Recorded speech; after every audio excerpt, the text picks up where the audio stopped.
What up, everybody? So I've been debating for a while if I was going to post this one or not, because I didn't really want to share personal stories, but testimonies are supposed to be shared, and I've shared them with people close to me at the church and family. But isn't it kind of selfish if you don't share it with somebody that's out in the world that can't hear it because they're not in your circle? So here we go. A testimony.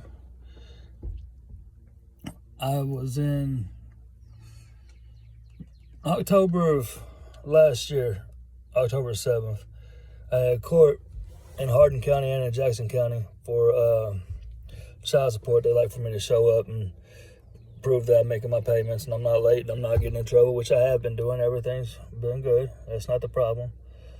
Well, I had court on October 7th in Hardin County and in Jackson County. I already had my Jackson County one set for a couple of months.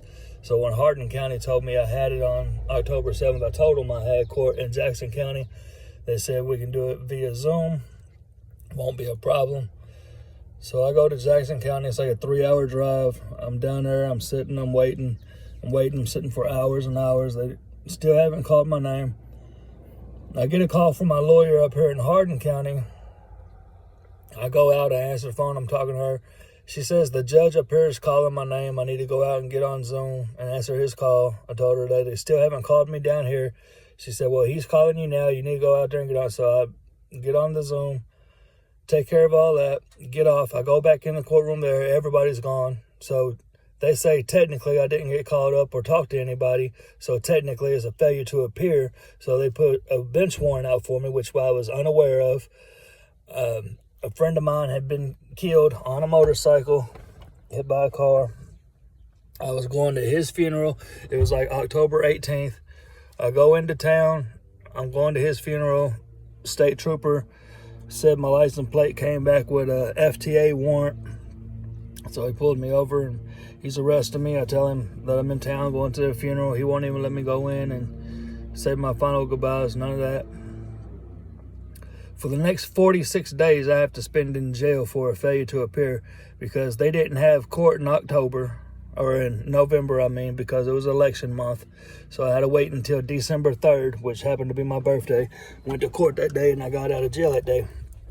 But the testimony part of everything is, while I was in jail, I ended up in a cell where they were already doing prayer circle. There's only 2 people that was in the cell doing prayer circle. I got in there, I started telling them about WJCR and the prayer line and everything that we do there. A man that worked there came in and told us about an older man that worked there who needed prayer. He was on his deathbed. He was really sick, didn't know if he was going to make it, all this and that. We prayed for him in prayer circle that night. A couple of more people had joined over the 3 weeks after we prayed. 3 weeks later, that man came to our door and told us that he knew that we prayed for him and wanted to thank us that we prayed for him and that he was better, he was back to work, and that he was back, not fully healthy again, but almost there. So when they seen that the prayer was answered and it worked and we gave God the glory for answering our prayer, when I left on December 3rd, out of 17 people in our cell, at least 15 of them were in prayer circle almost every night. And I left WJCR's number for prayer line and one of the books, the Bibles down there that I was reading and studying out of and highlighting for other people, so that somebody can see it and know that when they get out, if they need somebody, if they need prayer, they can call 1-888-444-1000 WJCR prayer line. At any time, if nobody answers, leave it on the answer machine. We'll write it up. We do prayer line Monday through Friday, 8 to 9 Eastern, 7 to 8 Central, because we're right on the Central and Eastern line. But yeah, I just wanted to share that testimony with somebody. I hope it helps. God bless.